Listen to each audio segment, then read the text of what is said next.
Right, guys, complete different type of podcast today. Still representing Step Up Unfiltered. However, we have a very special guest today in the Sentinel Business Studios. So Sentinel Dubai, we have meeting rooms. This is our informal meeting room where we'll also be hosting podcasts in the meeting room called Mantra. However, without any further ado, let's get on to my guest. So could we have your name? I know you're not supposed to ask a lady's age, but we're going to anyway. Your job and a fun fact about you that not everybody knows. Okay. My name is Shanique, but most people call me Shan. Okay. I am 34 years young this year. Young?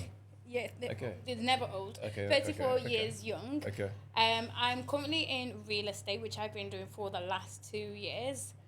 And a fun fact, I'm absolutely terrified of birds. I will cross the road.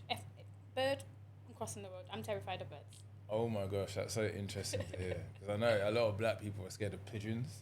I was going to say pigeons, exactly. They look at me directly. I know they can sense my fear and they come towards me. Yeah. So I'm terrified. I'm terrified of pigeons. They're like flying rats. I don't do them. I've seen the signs of many big men running. Me, I will run up. Yeah. I've seen it. It's an incredible sight. So lots to dig into. Want to hear all about your career as well, because I know you're doing well in that. And it's similar to what we do here as well. But let's start off from the start. So what was life like growing up? If you can just give us a quick synopsis. Okay, I will break it down real quickly. I didn't have the regular schmegular lifestyle that most people have in a 2-parent unit. Okay. I was actually raised in foster care from the age of 10 years old. And the statistics of successful children in my position are not the greatest. I had many trials and tribulations in different homes, and one foster carer actually told me I was never going to go to university. So that kind of sparked my motivation to go to university to do what I love to do, which was actually creative and performing arts, so music, theatre and dance. Okay, interesting. So you've gone from that to real estate, but I want to still go back to the start as well. So, I mean, how did you find family life growing up? Was it a case of, a single parent household and then foster home, or was it a 2-parent decision? What happened there? No, actually, I wasn't raised with my father. Unfortunately, he passed when I was 3 years old. Sorry to hear that. He's from St. Vincent and the Grenadines. Okay. And then some of my family migrated back to St. Vincent and the Grenadines. So I wasn't raised that much with my father's side of the family. And only maybe in later life I was able to reconnect with them. When I was old enough to fly by myself, I'm talking university years, I then went back to St. Vincent and the Grenadines every single year. Wow. To touch base with my grandmother, some of my aunts, uncles and cousins and It's not cheap either. It's not cheap. So yeah, it's not. No, but university, you get student loan, right? Of course. Yeah. I put it to good use, I put it to good use. Yeah, it supported many and nights out. It did. No. It did. It did for me. But that's good. That's at least you use your a lot of lights out, a lot of partying. Freshers. But at least you use yours for family connection. Yeah, the grades are good. So I used to go back every single year for maybe 4 or 5 years. So were you, when you obviously you were in foster care, were you growing up with different families, different races of families? How did that work? Well, yes. It was actually me and my younger brother at one point. And we was in 3 different places together until I ran away from one. Yeah, I took my 10 toes and ran, because she was absolutely awful. The wickedest woman I'd ever met on this planet, and that was a black lady.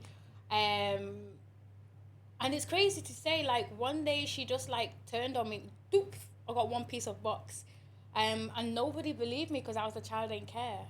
So bad. So yeah, I ran away from there, and then I ended up with a white lady. God bless her, Pat. And she was absolutely amazing, she always instilled in me, don't forget where you come from. She had a great relationship with my mother as well. They used to speak on the phone all the time. She made me get my first job. You know, she pushed me to do like extracurricular theatre activities. I went to a part-time theatre school in London, and she was just very, very supportive. I still speak to her to this day. So my only last question, Yeah. because I know that's been a bit of a deep topic.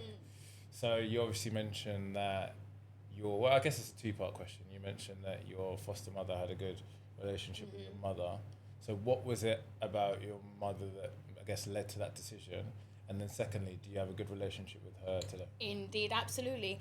At the time when I entered foster care, you know, mental health plays a massive part in, you know, the child care, and it was deemed that unfortunately it wasn't the best, you know, household for my brother and I to be in.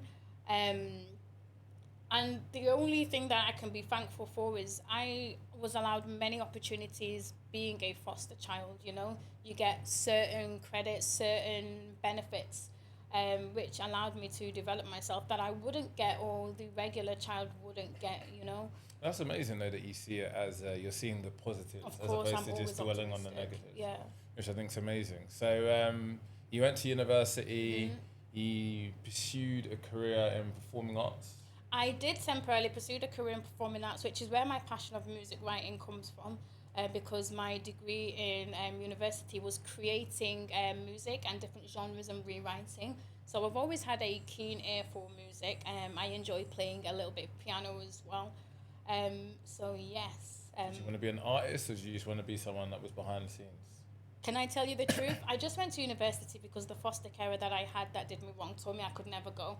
And I always knew I was gifted in the arts. If I'm going to do anything, I'll do something that comes naturally to me. But if I had the confidence, I probably would have done law. That's so interesting because I always find when you hear these stories of people that have, you know, become successful in their own right, and they had a really tough upbringing, they do so much for it. I remember Chris Eubanks said the same, because he was picked on as a child, or it was to get back at someone at the end of the, you know. So it's so interesting your driving force to go to university. Yeah, because someone said I couldn't do it. Wow, that is powerful, very, very powerful. Thank you. So you've gone through that. What then transpired to Dubai? Where did Dubai? Well, after I about? left university, I was actually in real estate in the UK doing like sales and lettings, retail. I've always gone into jobs where I thrive in the environment. So people-based environments and communicating with people, no matter what job it is, I really enjoy. And then before I came to Dubai, maybe 2 years before I came to Dubai, I started to be an advocate for families and parents that were dealing with the foster care system, because by then I was very clued up. So I studied a little bit, purely based online and reading articles of like the Children's Act. And I put an ad on Facebook one day saying, do any parents need help with these situations? And so I had my own little business or set of clients for a few years. You know, I was just advocating for them, helping them go through like court documents and papers and writing statements for them. So I did that for a few years. And then when I closed my final case, I was like, it seems selfish, but you have to be selflessly selfish. I want to do something that helps me. You know, I've spent many years now helping people. What would help me? And a move out of the UK was the best decision. Yeah, nice. Do you ever go back to the UK, or are you just done with the UK now? I haven't been back since I've been here. Wow. I came in October 2024. Damn, you're done with the UK. And what about your relationship with your younger brother? Fantastic relationship. He's now a father of 2. He's a few years younger than me. Wow. So he's a father of a young boy, and he's got a girl on the way. And we have a great relationship, you know. He messages me frequently, tells me how proud he is of me, you know. He's always supporting me. So yeah. Brilliant. That's what we like to hear. Making the best out of, you know, what started off as a very difficult situation. So what's been the biggest culture shock, if any, from UK to Dubai? The biggest culture shock? The biggest culture shock for me is the massive misconception. Before I came here, I always thought like the rules are super strict for women. You can't, you know, you literally can't breathe, you can't blink. But in fact, it's completely the opposite. You know, the safety and the standards of living here is not what is depicted in, you know, the narrative that the media puts out there. So that was a culture shock, seeing it with my own eyes and experiencing it as well. Yeah, I tell you what's crazy is that I never knew the amount of hate that UK Brits had for Dubai movers. I've never seen anything like it because I'm someone that's worked in plenty of different countries across the world, and people always love it. Like when I get back, I feel bad because I'm always talking about my stories because people are asking. Because every day's a story, right? And then Dubai, when you saw everything that was going on with the unfortunate situation at the moment, oh my gosh, don't come back to Dubai. If they have to come back to the guide, get them to pay all the tax for the UK people. It's full of people with turkey teeth and from Essex and can't speak proper English and, trying to evade tax. And I was like, what the hell? You do realise most people are not like that. That's a small percentage of people, maybe. It is a massive, small percentage. Most people just come here to have a better life. Yeah. And they might just come here for a couple of years to go back and see what they can do with themselves. Honestly, it was so crazy. The amount of energy that people have for other people's lives. You know what it is? There's definitely another way to describe it, but I think it's internal hate that they're bringing on others, that they've not found the confidence or the push to want to explore themselves. So they're externalizing that and projecting it on other people. Do you know what? Doesn't that feel like that's growing? And I think that's probably due to social media. Yeah. People feeling so much more depressed about their lives than see other people's lives. You see comment sections and fake accounts and even real accounts. The amount of hate. I don't think I've ever put anything like personal to anybody in a comment section before in my life or DM someone. The amount of personal comments that people come out with on a daily basis. It's crazy because I think people that leave negative comments or hate or any type of comment that they feel that might want to harm someone, it's like, have you really taken time out of your valuable day to leave this comment? Do you not have anything better to do? Me, I ignore comments. I have certain restrictions on my social media or Instagram, so people can't even leave those types of comments. So it saves me from, fighting back in the comments, because I will argue in the comments. I will. But I've gotten to the point where, I'm not even going to try and help you see, right from wrong. That's a you problem. But they can't leave those types of comments on my I can get a bit bitey. I mean, don't get me wrong. If I've made like a comment, I've had this a couple of DMs from like girls that I know or friends of friends, where they've got offended by something I've said in the video. A lot of the time, every time it's been absolutely ridiculous, and it gets to a point where I can't be asked. Now I've got older, I can't be asked. Yeah, I can't be asked. And even when you see people push back in comment sections, they'll always be saying something like, "Oh well, I can comment. That's what social media is for." It's like, well, you've not got anything better to do. Exactly. Find a hobby. Knitting, something. It's so sad and ridiculous, and a lot of the comments are so uneducated. But that's it. It's the uneducated ones, and I feel for them. Yeah, I don't. So you're better than me. Wow, I've got a little bit of empathy for those that can't see better for themselves. No, I do, but like the ones that are trying or something sad has happened, but the ones that are full of hate, then I don't have time for them type of people. Real estate. So I know that you did a little bit of something like real estate, but then I know you were interested in law. You must have been doing a lot of research into law to help those families and whatnot. Yeah. So how did that transpire to? Okay, so you've come up to Dubai. Did you have a job already? No, I came on a 1 month vacation, and then after 2 weeks, I decided not to go home. Mad. So 1 week 1 week vacation. Was that with a friend or was that just by yourself? By myself. Yeah, I travel a lot by myself. Okay, nice. Are you a solo ranger? Yeah, I don't have the time to wait for someone to get up to speed with where I'm going. You know me, I don't have that type of time. So yeah. Okay, we're gonna dig into that. I remember that you said that, but we're gonna go into real estate. So how did you get into real estate in Dubai? Yeah, so when I was here, I was just like endlessly looking for an opportunity, and no one prepares you for the trials and tribulations that you go through finding the right company. Finding a company that aligns with your personal growth and professional growth. Shout out Sentinel. Because I've been at a few now for the past 2 years since I've been here, and I have to be careful now. I've had many trials and tribulations on different workplaces that I've been in, but the one that I'm currently at right now, it's fantastic, and by God, I wish I would have found it a lot sooner. Yeah, I've heard so many bad stories, and where we work, it's incredible.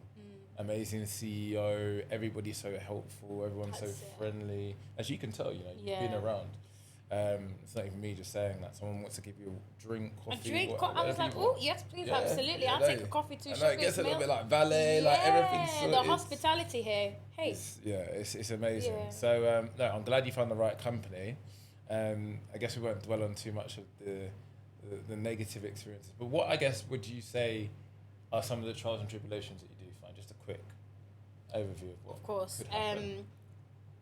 In real estate especially, you have to ensure that you have a solid foundation of a company that understands the market. Okay. Understands, how to market correctly for the right type of clientele. Understands having the correct tools to do your job as well. Not every real estate company is set up with that foundation. Some of them just wing it, and they wing it, unfortunately, which is a detriment to your professional and personal growth. Okay, nice. Very good answer. Do you feel that you face any trials and tribulations as a woman of colour in this industry? Yep. Really? As a woman, number one. As a woman of colour, number two. Really? Yeah, of course. I know it sounds so naive. The reason why I say that is because I had a real estate agent on my podcast, and she was saying how much of a positive it is as a woman in real estate, and I literally can agree. I think if you're an attractive woman in real estate, you're not going to get the same shutdowns as men get. And no matter how good looking you are, as a woman, a guy's never going to just completely flatten and rule you out to at least come in through the door and stuff like that. Yeah, no, there's positives, but there's also negatives as well, because okay. some clients will try and cross professional boundaries. Of course, yeah. Waste your time, not be serious. Yeah.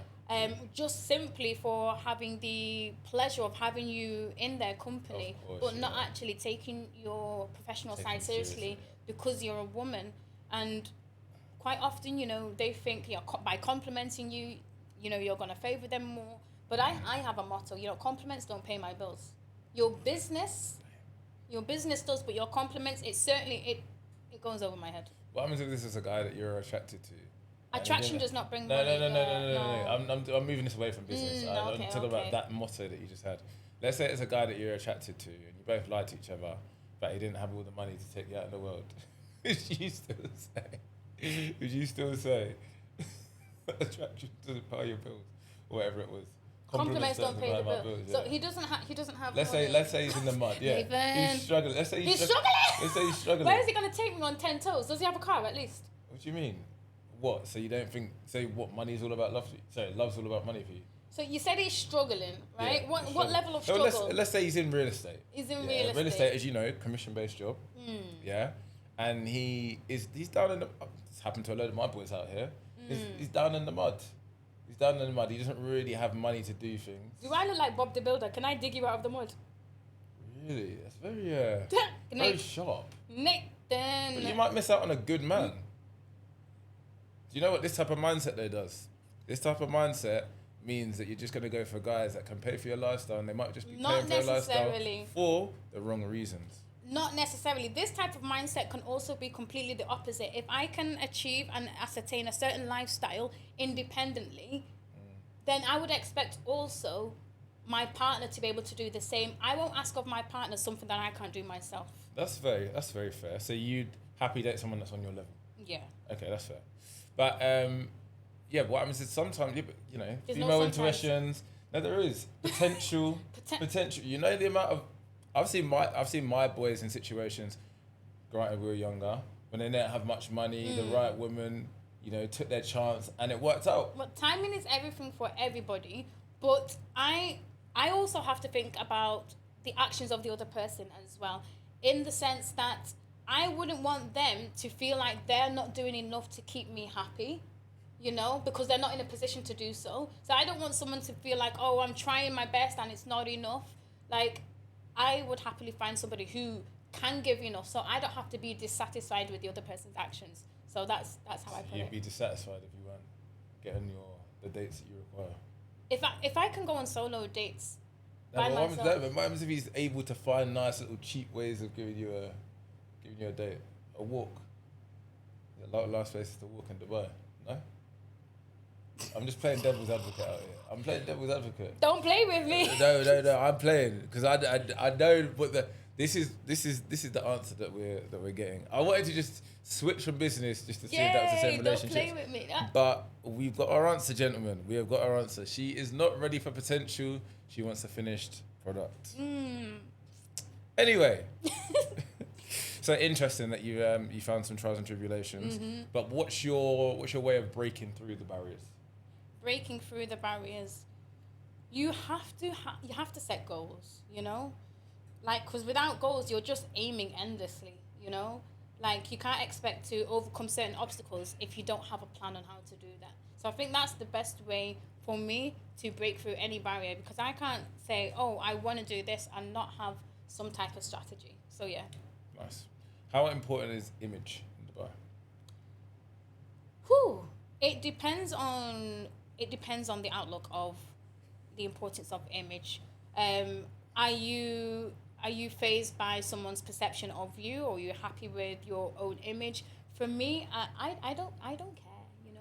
Like, for me personally, of course, looking professional in my regular schmegular 9 to 5 is important.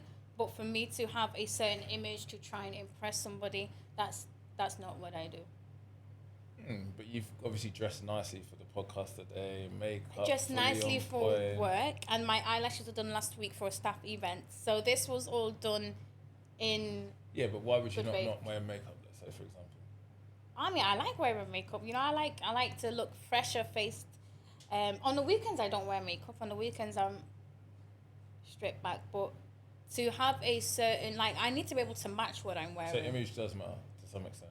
To a certain extent, yeah, but I don't do it for the gratification of somebody else. I just simply do it because I like to feel good in the morning. I wear my makeup, brush my hair, whatever. But then also, do you not think that there is a aspect of doing it for other people, because you know that looking a certain way is probably going to help you close a couple more deals and whatnot?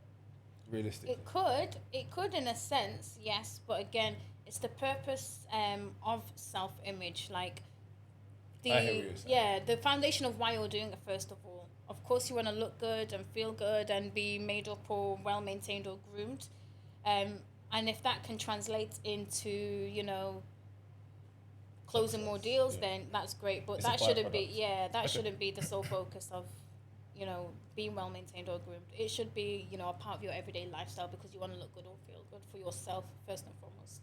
Okay, interesting. Cool. What do you do outside of work? What's your routine? Would you believe me if I told you I'm very boring? I'm very boring. I'm very, very boring. Yeah. In Dubai, I have, like, literally 2 friends. Wow. 2. Wow. Yeah. Solo warrior. Yeah, I have 2 friends. One girl that I met when I first came to Dubai, Anita. She's a fantastic lady. We get on like a house on fire. And another one is my best friend, Diana, who I've known for 23 years. I've known her since I was 10 years old. She relocated last year. So I literally have 2 friends. Wow. And you spend a lot of time with the twins? I do, yes. I spend a lot of time with the twins. They're amazing young girls. They're 6 years old.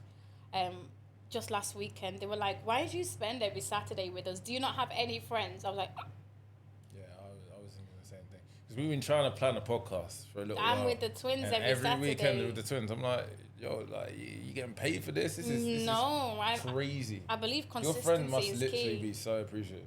I'm sure she is, absolutely. I hope so. Yeah, it's she a lot is. of time spent. Yeah. I know you love it, but still. I do. I wouldn't do anything else on a Saturday. And if I can give value to something else or somebody else, Good. simply by being present, then that's what matters. Yeah, it's nice. It's very nice of you. Very nice woman. What is your biggest lesson since moving out here? My biggest lesson since moving out here, I would say not to give up, you know.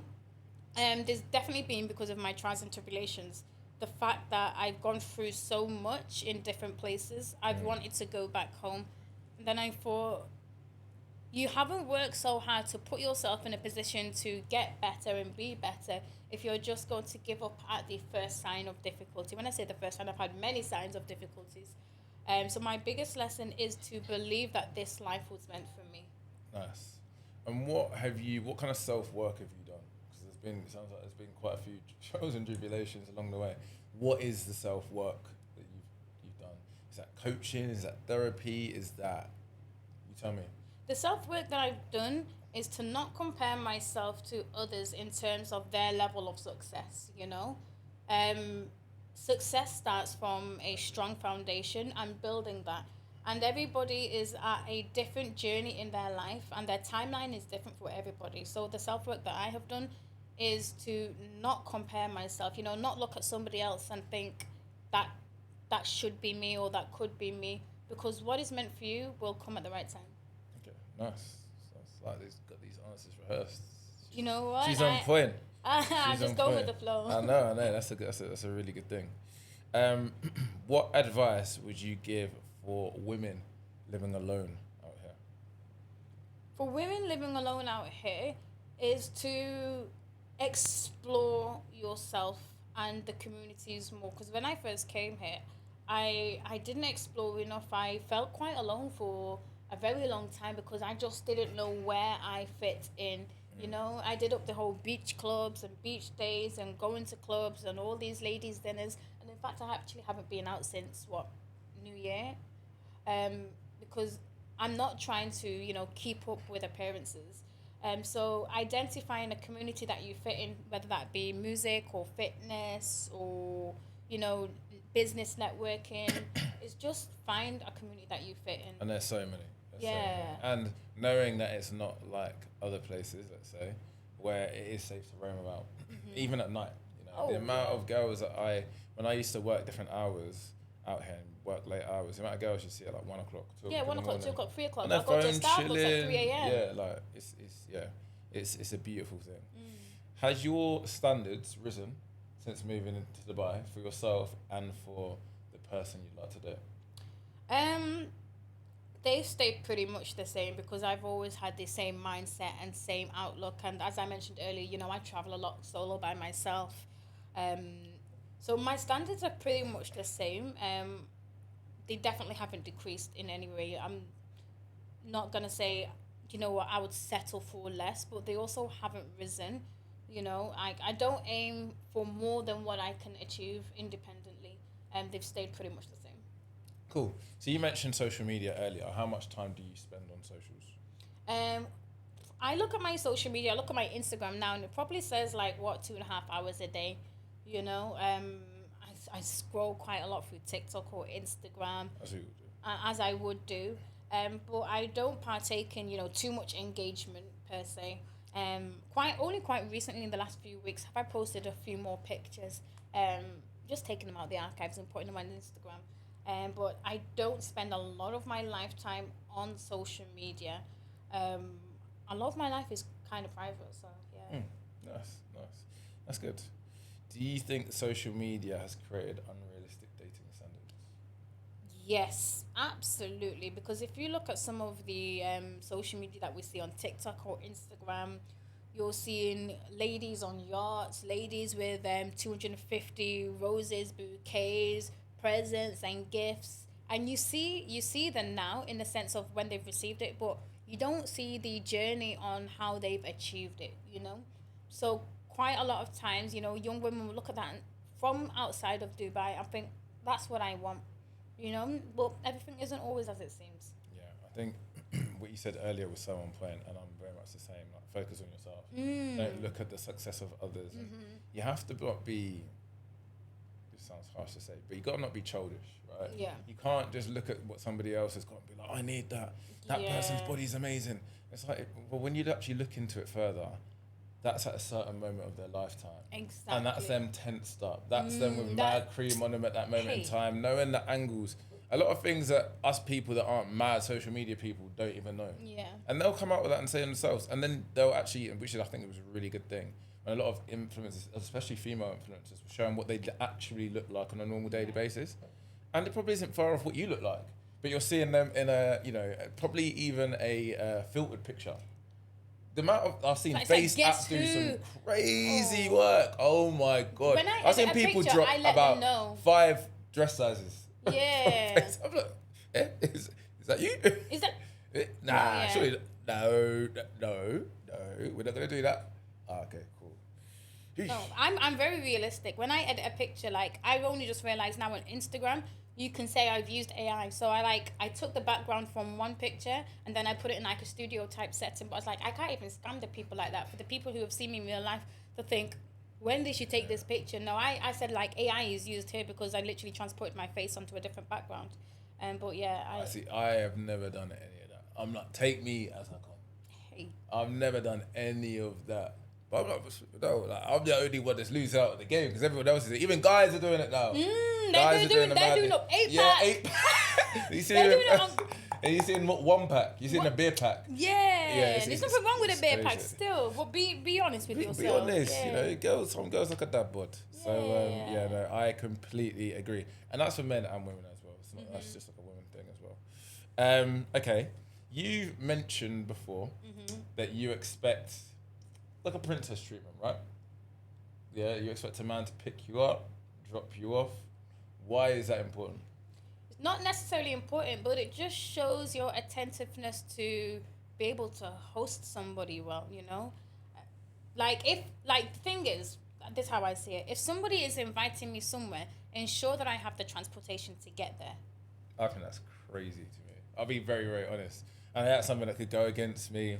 I just think that's absolutely nuts. If a guy's already paying, a guy's already paying for a date, he shouldn't need to take you to the date and back. Like, you should have enough money to pay you for the chivalry. Everything's dead. Yes, traditional dating is dead from both sides. Because if we want to go back to chivalry, that's when women don't have any rights. So you can't be saying too much. Like, you can't just pick and choose what you like from the past and then not like from the future. You know what's crazy? Let me tell you something. And you can be chivalrous, by the way, and be polite without having to pick a woman up and drop her off. I've never even heard of that until I've come out to Dubai. Like, I'm being deadly serious. I mean, maybe it's because I didn't date women in my own town. Yeah. But like, I've never even heard of that as a concept, really. Obviously, I've heard of it as a concept from the past. Yeah. But of people doing that, or any of my friends doing that till Dubai, and I've heard people mention it more and more. I just stick to my own rules. I think if a guy's already paying for the day, the least thing you can do is at least get a taxi there and back. Don't get me wrong, if it makes sense for me to pick you up, then of course. But now I drive a car, it's a little bit different. When I first came out here, I was Ubering everywhere. But yeah. So why does it make a man more polite in your idea or more chivalrous, or what does it show more about a man that he's just simply prepared to pay for your taxi down back? So a man it doesn't make him more chivalrous or more attractive, but, and I don't really know how to explain this, like, if someone's inviting me somewhere, I'd expect them to be prepared to host me. Like, if I'm inviting somebody somewhere, I will lock off all the decisions and transportation and logistics, because I'm taking your time to want to spend with you. I'll make sure that you can get there safely. Yeah, but it's both your times. It's both your time. It's his money. It's his money. It's not even about the money. If I'm asking you to give up your time, I'll ensure that everything's passed. Yeah, but we can't be naive, because it's always going to be a guy, pretty much 99 out of 100 times, it's going to be a guy that asks a girl, right? So he's already spending his own time, his own money. I've heard the most ludicrous arguments. I know you're saying this. Oh, but guys don't realise how much we have to do on makeup and how much we spend. It's not even about that. It's not about that, you know what I mean? So for me, he's spending his time and money and whatnot on doing whatever you're going to do on a day. Surely the most important things is feeling safe, the connection, the vibe, which all is of these also things.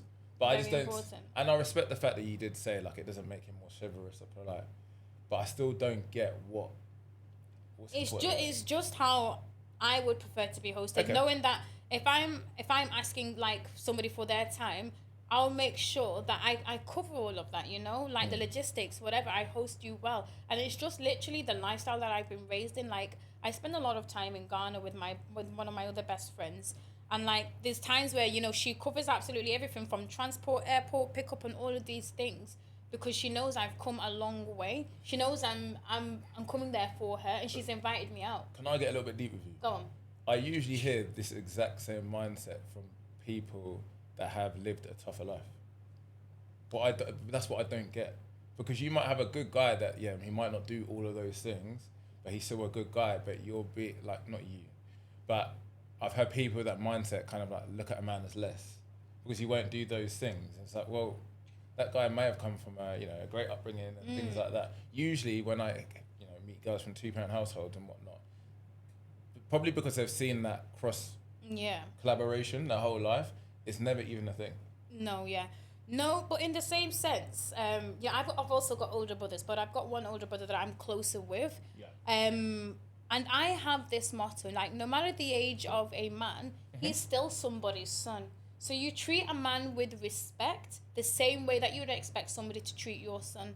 And that's how I like to think I, treat other gentlemen. Yep. The same way I'd expect my older brothers to be treated, purely based on the fact that, no matter what your age is, no matter how grown you are, you've still been brought into this world by a woman. And how would you expect somebody to treat your son? So I'm very, very respectful, I'm very, very respectful in that way. And that's just how I look at it. And the same way I'd expect any gentleman to treat me the same way they would expect their daughter to be treated. The same way they would expect their daughter to be treated. That's unrealistic. That's at the very start of a relationship. You're both getting to know each other. You love your daughter. You can't expect someone to treat you like they would their daughter who they love compared to you on a first date. And that's not me saying be disrespectful. Yeah. I'm just saying you're not going to treat someone as you would your daughter. It's a bit No, the same way far-fetched. you'd expect a man to treat your daughter. Now, wouldn't you want a man to be, respectful and show that, she doesn't have to worry and all of those things? No. I don't expect a man to have to pay for my daughter to get to a When date you with have a that. daughter, you might actually think differently. I completely disagree. So you wouldn't tell your daughter to have certain standards. That's not a standard. That's not a standard to me. The main thing would be that the guy is actually a nice guy, actually into you for the right reasons.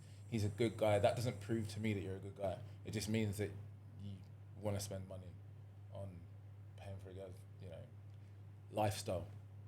And that's Getting transportation and sorting out logistics isn't a lifestyle. okay, but what does everybody say in Dubai? Dating's more transactional because of things like that. Guys will do the utmost to sometimes for the wrong reasons. It's not because they actually like the girl. They just have the money just to splash out on whatever, to try to impress a girl.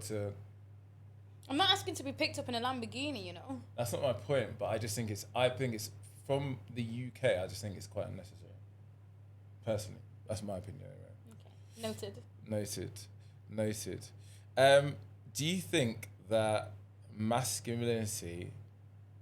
Would you say someone's more masculine if they would pay for someone's lifestyle? Do you think it's a sign of being a man? No. Okay. No, absolutely not. And I'll tell you why. Paying for someone's lifestyle doesn't contribute to you being a masculine man.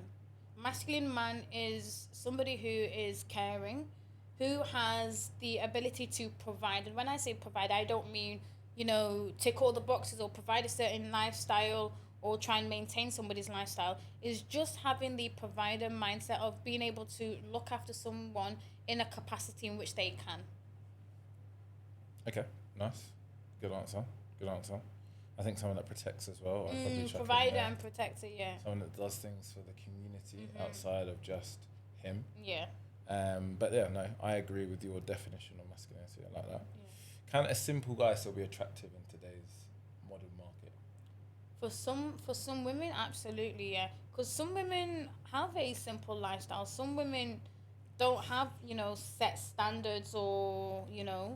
So a simple guy is good for some women because they like the simple life. And if they're happy with the simple life, they'll be happy with the simple guy. It's a very small percentage of women. There's definitely some Women's women dating out there. standards have risen drastically over the last 10 years. No, it Hence has. why so many guys are unseen by women. Stop it. See, this happens all the time. So they come on the pod and they know. Women outrightly say there was a survey done that 20% of men are attractive, 8% aren't. Really? 30% of men under 33% of men under 30 are sexless. That's gone up from 12%. Really? So yes, You came with the statistics. I know the statistics when it comes to this kind of stuff. So no, women just don't realise that there's a lot of men that just don't even get a look in anymore. And it's because, social media, it's because women now earn their own money, so they need to depend on a man. Women actually out-earn men in their 20s now. I know, it's impressive. So that's what's caused all of this. But yeah, trust me, there's a lot of guys, women just don't realise. There's a lot of guys that can't even get a look in for a date. It takes the average man 1,000 swipes. You're lying. 1,000 swipes. Yeah, and that's not from some, I don't know, masculinity, manosphere guy. That's from Professor Scott Galloway, which is a very liberal professor. So, yeah. And every single time I've asked people what they actually think the number is, they're like 10, 20, What's he doing 50. swiping 1,000 times? Trying to get a gal. What's he doing? No, so basically the whole way it works is you'll get 5 like potential dates. Right, okay. So you'll get 1 in 200, Right, but then okay. 4 will flake. Aha, okay. Oh, okay. Makes sense. There you go. There you go. Do you think that men have become sassy? Certain men have become sassy, and you know that's again it's a mindset thing. You know, like when we say sassy, we mean sassy is not necessarily a bad thing. It could mean that they have more self-awareness. You know, I don't think sassy is a. But I wouldn't say bad... that's sassy, because what I don't like is I hate the opinion where because a guy's got an opinion he's now sassy, or if a guy is critical about, let's say, something a woman does. Mm-hmm. Well, it's like for me, a woman can be critical about what men do. Like, that doesn't bother me. But because a man might have an opinion that doesn't align with yours, he's now sassy. It's getting overused. Sassy to me is like fruity behaviour. Yeah. Or being really like catty. Yeah, catty. yeah. I don't but think not men, having an yeah. opinion or arguing. That's definitely the wrong term to use, sassy. Yeah. You know, men can have an opinion. They can be self-aware. They're allowed to have opinion and voice their thoughts. Like, yeah, I'm actually a big advocate for men, you know. I have some friends back home in the UK, and some of my guy friends back home in the UK, they will come to me for advice on how to handle female situations. And I'm there to listen, you know. And I'm not like all hate men or, you know, she was wrong, you were wrong. You know, I generally take like a Switzerland approach on when I give advice, you know, trying to understand from a man's point of view, trying to understand from a woman's point of view, and coming to a common ground. Yeah, and I'm the exact same. And that's the reason why I even started the podcast. Mm-hmm. It's literally, I say, tackling life's biggest issues and bridging division, because I have the balls to actually say what I think. I don't just hide around our opinion or say what's popular. I don't mind saying my opinion because that's how we learn from each other. Some people might take that in the wrong way, but that's them. That's exactly. Yeah. So I rate that from you. Very, very based woman. It's what we like, guys. What we like. You know, I'm not very superficial, despite my small little flaws or red flags. Of course, I've got a great deal of self-awareness. You do. You know, I'm not everybody's cup of tea. I'd rather be somebody's glass of champagne. But that's okay. Okay, nice. So I've got a question for you. A little bit of a pivot. Also, thank you for answering the hard questions. Absolutely. Gotta have a couple of bit of yeah, that, bit of bite. A little bit of grit. A little bit of bite. Yeah. So what do you think about this? I've got my opinions, but I want to hear yours first. So on TikTok and whatnot, you'll see all the, and I even know, especially mothers, but fathers as well, young fathers, young mothers, being best friends with their children and doing all those TikToks where they've got the kids swearing like at a young age. What celebrity and his kids swears? There's Like loads. Tyson Fury, his child is effing and blinding and people find it cute and funny. Cute. And I Me, think if how I was to say the degenerate F is word, yeah, exactly. Same. And I think I've never even sworn once at my parents in 32 years of life. If I saw my parents, you would not be sitting me here today. I would not be sat here today. But I think that's right. Like, it's for me, I don't mind the fact that like I had a great childhood, being completely honest. But you know, I was got given some discipline, and that helped me know right from wrong. But all these kids are wanting to be best friends. No, there has to be some and type we're of complaining boundary. why we have this soft generation. That might be it. And you're all sitting there going, "This is amazing. This is so It's cool. cute. No, I it's love not. it." No, you have to have certain types of boundaries. Your parents aren't your best friends, because that's when you lose a certain level of respect, because you overstep the mark. Yeah. Yeah, no, there's definitely no best friends type of situation with any type of parents. It shouldn't be like that. Perfect. So circling back a little bit to what we were discussing before, traditional versus modern relationships. What do you think works better? A mixture, actually. A mixture. I agree. And I say this again because I'm a great advocate for men. I think there's a lot of pressure on men in relationships to be perfect, and it's not a good expectation to have, because in life you don't get a manual you know. And no one's going to be perfect. No one's going to be perfect. You don't get a manual, and there's a social norm where it says, you know, men have to do this, they have to do this, and they have to do this, you know. To have expectations that are too high to make the man feel like he's not doing enough or doing well, in the sense that he has to provide, he has to, you know, be the house builder, the bring in the finances. Like, and I feel that's a lot of pressure on men because society says that they have to be that. And can I just say as well, can I just quickly butt in? Yeah, go on. The list has grown from the past. Hey! So it's gone from just being a provider and protector, although we live in a generation of where women actually out earn men in their 20s. A certain level of provision and protection is needed, of course. Of course. Like, I'm a massive protector in my relationships. I've been a provider and whatnot, but like, it's grown from that to now being, you know, emotionally intelligent is a new one as well. But then if you want, and that's important actually. No, I agree. I'm a coach for men, so I do agree. But I also think a lot of women also want someone that's tall, super masculine qualities, but then emotional intelligence is not a masculine quality. It can be, you know, stereotypically. If we look at masculine and feminine, yeah, traditionally, it's not. So what I'm just trying to say is, you're expecting in some ways a super hyper masculine guy. Yeah. Some women want 6 foot tall, 100 grand, £1 million, you know, chiseled jawline, abs, what is this that. But that's what it's like.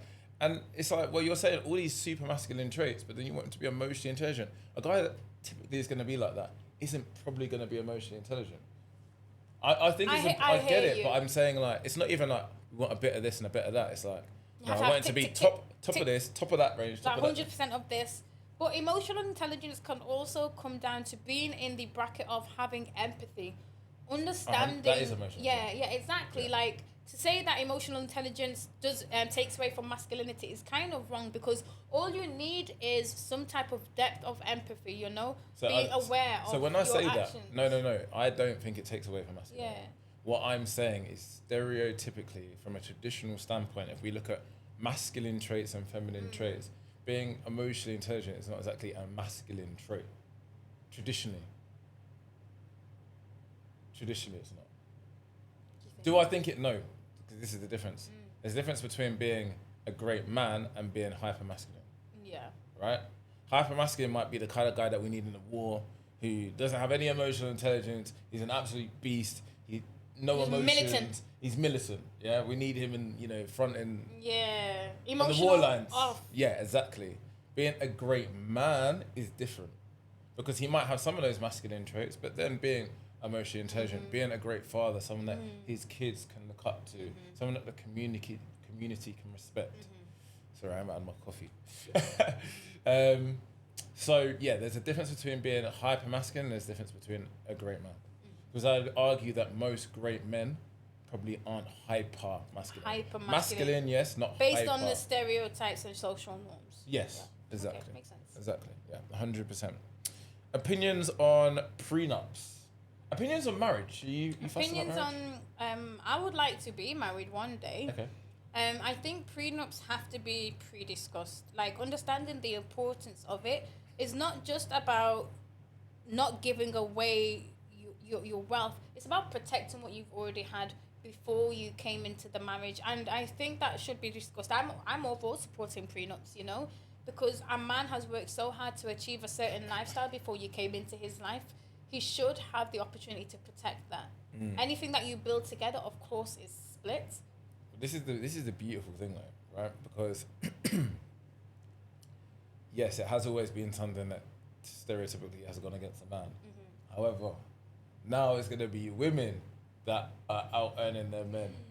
In this next generation, you're going to get more of that, and I guarantee women are going to start asking for prenups. Give me that prenup. I guarantee. Would you ask for a prenup if you had more than your man? It's not even. Or is it all about the love? It's not even just about having more money than a man. It's about protecting your wealth and assets before you became a unit. Do you know what my honest opinion is? Because I would have no problem dating a woman that earned more than me. I would want to have a prenup because I just think it's fair. Yeah. I'd happily have a prenup for her sake. Yeah. I guess the only difference that you might be able to argue is a woman obviously takes care of the kids and maternity leave, which is a little bit harder. But then you have those conversations before you had the prenup, right? But for me, like, I don't see any problem with it. If you both love each other, just have a protection if something bad were to happen. Yeah. But obviously the plan is that it's Tomorrow not. isn't promised. When you heard about these things spoke about, like, reality TV is a bad example, but even situations that we know, oh, you don't love me, you don't this, you don't That's that. some type of manipulation, and that doesn't sit right with me at all. Facts. I completely agree. Are people becoming desensitized to what they see online? Absolutely. In all forms. Like, people are just like looking online, and I think there's some type of chemical imbalance, in some people's brains that doesn't allow them to see the reality or connect with something on a realistic basis. 100% there's definitely a sense of being desensitized to what we see on social media, what we see online, what we take in, and how we translate that information. Yeah, I completely agree. Really well answered as well, by the way. Thank you. Do platforms reward division more than honesty? Do platforms reward division more than honesty? I always say honesty is the best policy. Division is meant to cause divide. When you look at the word division, it means to set apart. Being an honest person and acting with a moral compass, you're more wholesome per se. But if we're looking at division, there's always going to be a certain hierarchy. When we're looking at division itself, there's always going to be a certain hierarchy. And quite honestly, I think honesty deserves the rewards that it has. Like, there's more that comes out of being a wholesome and honest person, leading a certain lifestyle or having a good moral compass, as opposed to having the segregation in different outlooks and views and perceptions. Okay, nice. I mean, I personally feel like you don't get rewarded for being honest nowadays. No, you don't. I feel like you get actually the complete opposite. You get punished, and for being fake nice, I think you get rewarded, sucking up. And I think you can see that in so many realms of life. Even the whole... It's a complex thing, the superiority complex to the inferiority complex. Depicting a certain lifestyle, looking down on people who have, the regular lifestyle, and that's the division that we see in society. But you'll feel more comfortable with your own self and your own peace, the more honest you are. Whereas socially, you might be more accepted, right? So a good example is, I don't know if you saw the whole David Hay situation in I'm a Celebrity. Okay, don't worry about it. Did you watch it? I watched I don't watch TV. Okay. But I watched certain clips on TikTok and social media. But he was being brutally honest, and a lot of people hated what he was saying. But then you've got a small portion of people that were saying, well, what he's saying is right. His delivery might not have been the best. That's it. It's like right message. Yeah. Just delivered, like it took a detour, But do you know what? I'd say that my delivery's pretty good, right? And I've said things on podcasts like, I remember there was one that got a girl riled up. I was explaining why men are suffering with their mental health, and I was actually saying the reason is because of societal expectations. It's from what men have seen from their parents' generation, their grandparents' generations, even from the prehistoric ages where men were protectors and providers and women were nurturers. She flipped out of that. Why?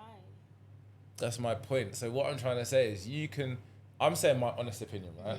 You can be as nice as you want. Still, someone's going to get offended. Someone's always... So people are so offended in this generation. You can't always... If you're going to say your honest opinion, you cannot appease everyone. Even if you try to look at both sides. You can't appease the masses, Your words will speak sense to somebody that they can relate to your words. You can't appease everybody. And then if you try to be too balanced, then you're being too in the middle. Yeah, no, yeah. Or if you're too in the middle, someone's going to say you're not saying the right things, you're not doing enough. It's honestly such a jarring time to be a human. I mean, it's amazing. But we give thanks. We give thanks, exactly. Peace. Peace be, big up the Most High. Whatever your Most High is. There we go. Okay, what is the biggest red flag in modern dating? The biggest red flag in modern dating.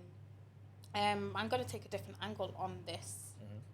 The biggest red flag in modern dating is not having open communication. You know, setting the tone from the very beginning.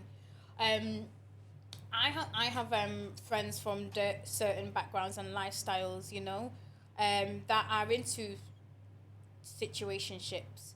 When the man has made it pretty clear that he doesn't want to be in a relationship, like if he's made that very clear from the beginning, that's the tone that he's setting. There's nothing that you can do to change that tone. So the biggest red flag is not thinking not thinking that, how do I say it now? The biggest red flag in that type of situation is believing something that you haven't been told.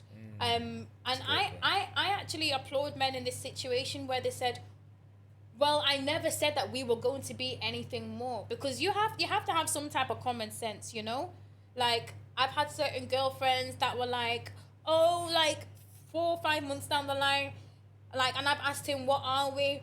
And he said, why are you asking me that? I've never once said that we're in this type of committed relationship. I said, you have to have some type of common sense. The emotions. If the man has told you he's not ready for a relationship and he doesn't want this, why are you now breaking your back and having so much hate and vim towards this man when he's told you from the beginning? Like I'm a big advocate. My brother treats his partners or women that he's had the way he'd expect a man to treat me. But I also think as well, like if one of his girlfriends one day, or one of his situationships or something like this, came to me and said, oh, he's done this X, Y, and Z, I'm like, what has he promised you?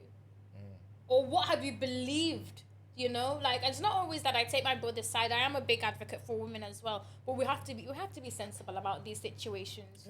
Yeah. The biggest red flag is not having open communication or having a great understanding of the situation that you're in. Great answer. Or ignoring red flags, which comes into that. Yeah, you like have to big ignore red flags. Ignore the red flags. Not mini ones. Yeah. Not mini ones. Don't not start amber. painting them pink with polka dots and all of these and thinking that's going to change the colour of the flag. If the red flag is there from the beginning, believe it when you see it. Because it's not going to change. Yeah, facts.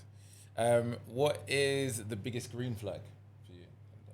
The biggest green flag is communication and empathy. And I say this because, like, in a relationship or even in a friendship, I've got a friend that I have known for like 15 years. She's in Ghana. We have never had a single argument. And you know why? Because I create that safe space for her to tell me how she feels. If my actions have ever hurt her or offended her, I want her to be able to come to me and say, this is how you've made me feel. Can we resolve this? And quite often, because of the lifestyle that I live, I'm not always communicating or checking in on her. And she will check me on that and say, I feel like you've been a little bit distant. You haven't checked in for a few weeks. I feel maybe slightly, neglected, or like you could have done more. And I take that on board. I take accountability and understand where she's coming from. And just explain, I'm sorry that my actions have caused you to feel like this. I will try to do better. So the biggest green flag for me is communication and taking accountability. I agree with that. The only slight thing I will say. Honest. Okay. I'm honest. That's the reason why. And that's what creates good dialogue. The only thing I would say is when... How do I say this? I don't like when a woman expects a man to talk to her like a woman. Yeah. Don't get me wrong. Yes, check him if he's not being emotionally intelligent. But like when you're expecting the language to sound the same, it's like, no, he's a man. Yeah, it's not. And you are a woman. Like I have to understand that you're going to be a little bit more, emotional about some things, and I just get that, right? I have to get that. We have to understand that about women, right?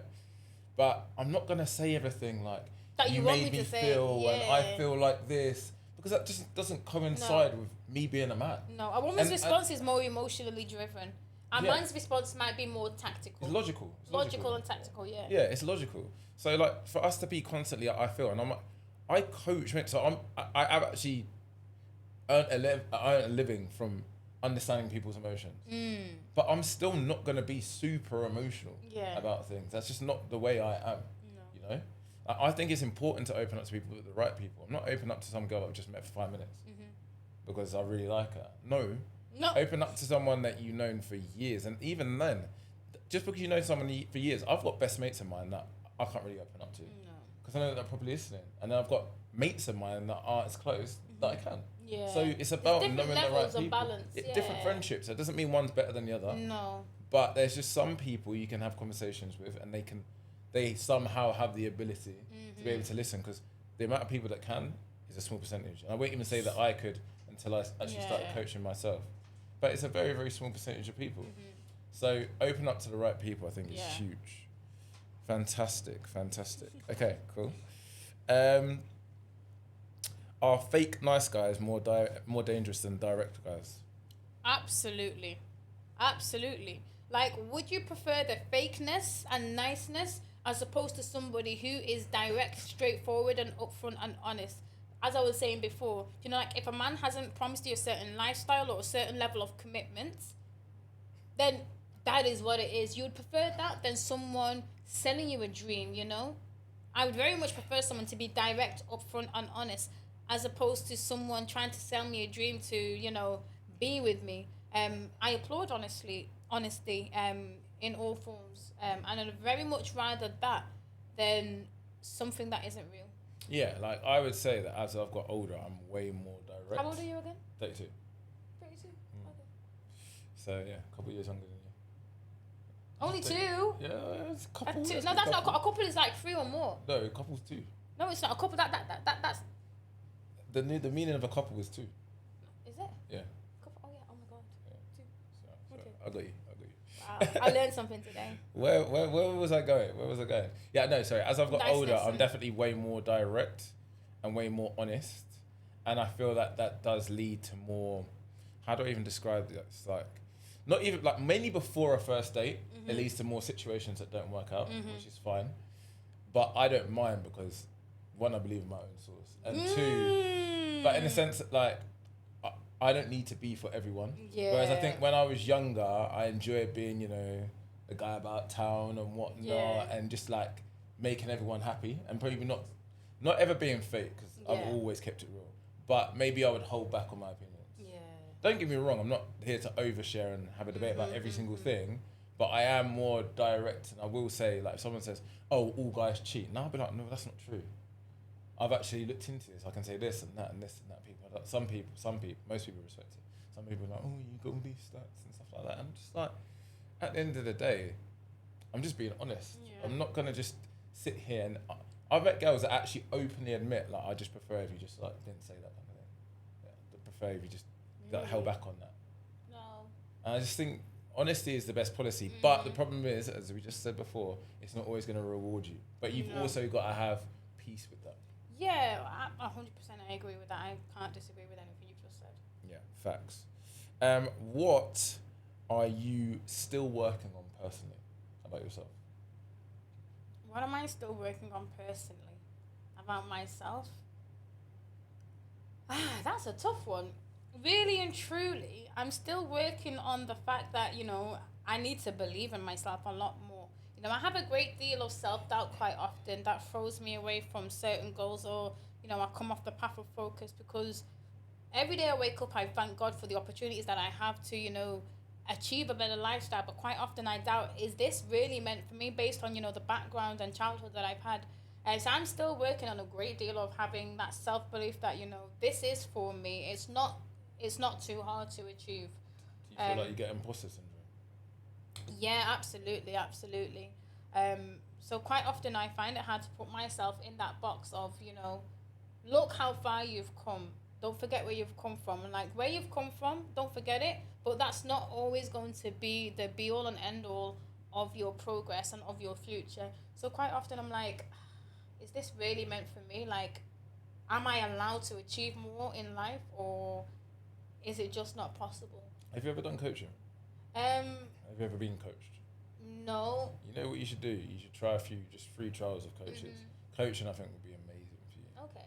Because what I think is good as well, therapy digs into your past and tries to help you with your present. But I think based on what you've just said, it's more about your future. Dealing with the present, maybe tackling a couple of things from the past, but very minimal, and just dealing with the present and seeing what you can really achieve. Yeah. Coaching is all about asking you questions to get you to a place that you can achieve yourself, or it will take you years to get there within literally the space of a couple of months. And it's just about asking you the right questions at the right time to create those pin drop moments, create action plans, as you said, goals, but proper goal setting to help make sure you're accomplishing things. You go in confidence in one area, you bring it to another area, and honestly, the results, incredible. So yeah, you should definitely give coaching a go. So yeah, that's definitely what I would recommend. Okay. Yeah. But yeah, you should never feel like that, because look how far you've become. Like, focus on your present, forget the past. I know that's way easier said than done. But look how far you've come, what you're doing now, so you're doing your content and whatnot. I know. So what's going on in real estate as well? What's the current update? So we talked about what got you into real estate. What's going on? What's you know, at this present moment, you know, it's very much still transactional, but it is slow. You know, a lot of people are hesitant to delve into investing, and because I completely get that. Yeah, because of the political tension, and I completely get that. You have to have patience in this market and be able to build and maintain relationships. You know, it can't always be, you know, money driven, sales driven. Of course, that is the ultimate goal, but as well, you have to be able to build, nurture, and maintain relationships for the greater good in the future. So that's what I'm focusing on right now, is building and maintaining those relationships, educating clients, not being too pushy, giving them market updates, you know, showing them what's going on, just touching base with them, letting them know that I'm here if they have any questions. The floor is open, you know, because I'm sure they appreciate that more than someone going, oh, there's a new property, if you don't buy it now, you're gonna miss out. You know, a financial commitment, whatever it is a big thing. So we have to be mindful of that. You know, it takes a lot for someone to, you know, give their money away, and for the right reasons. Yeah, nice. So I look forward to you building and nurturing this relationship of ours. Yes, absolutely. Do you know this is my first podcast? No way. Your answers are really... Do you know what? Your answers are really, really good, clear, direct, and not short, but they just don't go on too long. Yeah. Which is great, because then what you do is you end up... I don't like to butt in. So you end up either going on a tangent, or you have to feel rude by butting it to try and get it back. But you answer questions within like 20 seconds, which is great. I don't know how my brain manages to do that, honestly. I don't know. Like, it's impressive. It's super impressive. No, it's really, really good. So what matters more now than it did 5 years ago? What matters more now than it did 5 years ago? Where am I? 34 this year. 29. What was I doing when I was 29? UK. I was in the UK, yeah. In the UK, I was just so happy, just going, you know, regular schmegular life, waking up, having the same routine.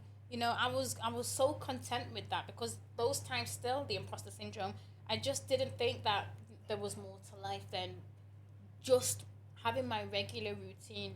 What matters more now is the fact that I've been able to get myself out of that mindset, out of that regularity, and be here. So for me, what matters is being able to wake up every day, motivate myself every day, and find new ways to try and enjoy the opportunities that I'm being given.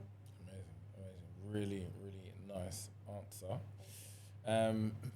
Maybe one more on the guy situation, because I think that's always fun to know, and then we'll kind of close up. Okay. But this has been a good podcast. It literally has. Hour. A whole hour already? I know. Wow. I kind of like, you know, I know that you got places to be and whatnot. But your time is valuable, so let me just give some of mine. Nurturing the relationship. I like that. Beautiful. So what's the ideal guy for you right now? What does he like to look like? What's the kind of traits that you'd like him to have? Ideally.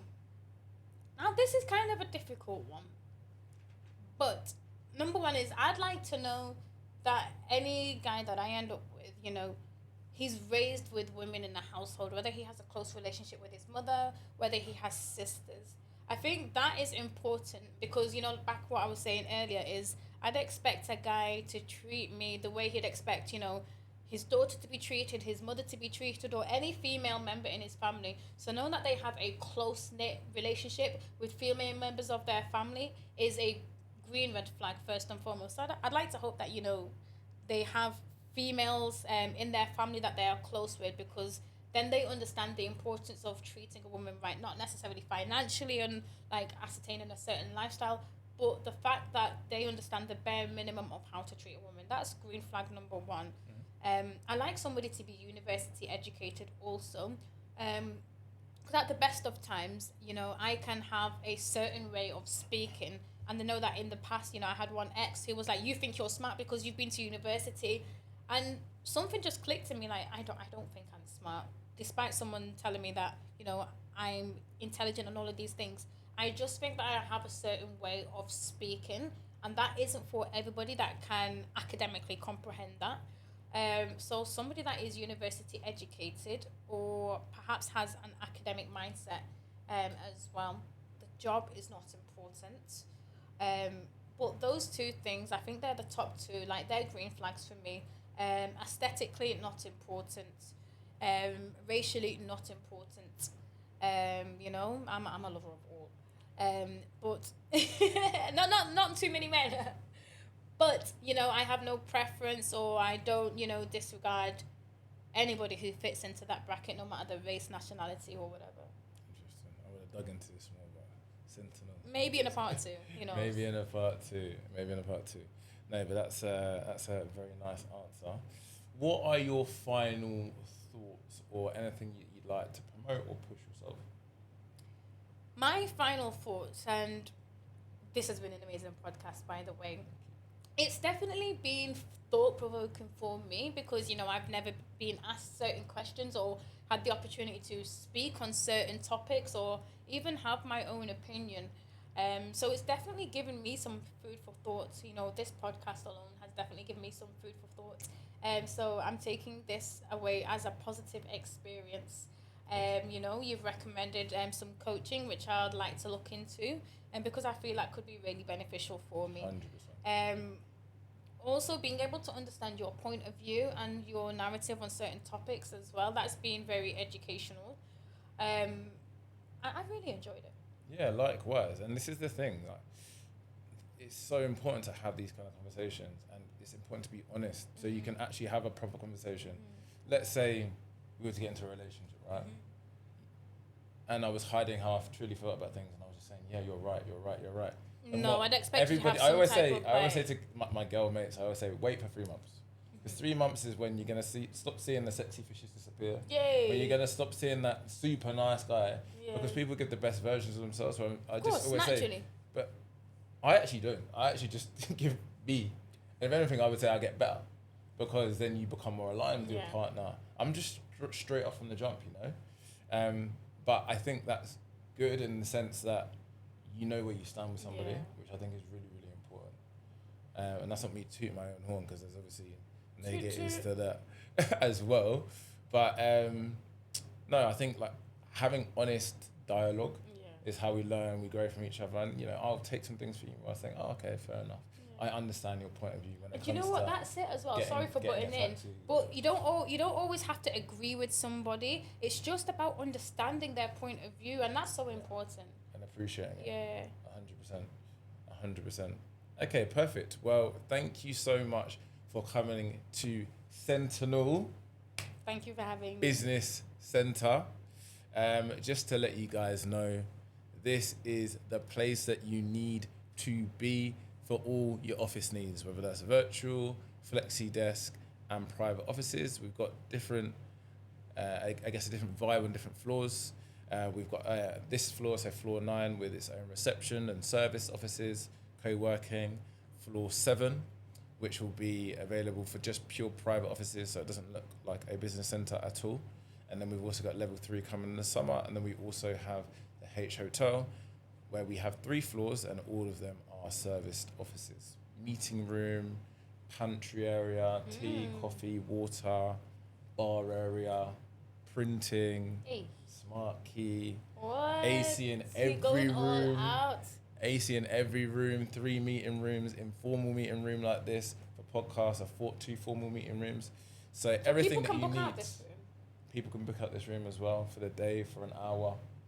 Okay. So yeah, everything that you need for a day of work or a year of work or 5 years of work, you've got here. You don't have to think about anything. You just come, park, and work for the day. You've got a pantry area where you can cook and heat your food. So yeah, we've got all your business needs sorted. But thank you so much for Harry. listening to both of us. Thank you so much for being Thank an you. amazing guest. And yeah, I'll have to go and get you one of our amazing coffees or something like that to treat you on the way out. Oh, do you know I had a really nice one? He made it very well, 2 sugars. Oh, there you go. Perfect milk. There you go. It's fantastic. Shout out Logan and shout out Lyson behind the scenes. It was Logan. Thank you, Logan. Thank you, Lyson, behind the scenes for getting all of this set up. Guys, if you are looking to shoot some content, we've got a nice little, tech guru over here. Exactly, we've got a tech guru, and we've got a nice little deal as well for influencers or just people that just want to sit down and have a podcast. Exactly, take some content. Yeah. We're giving you basically the ability to use a room free of charge for an hour to use your content and obviously show our services as well. But yeah, guys, thank you so much for listening and peace out.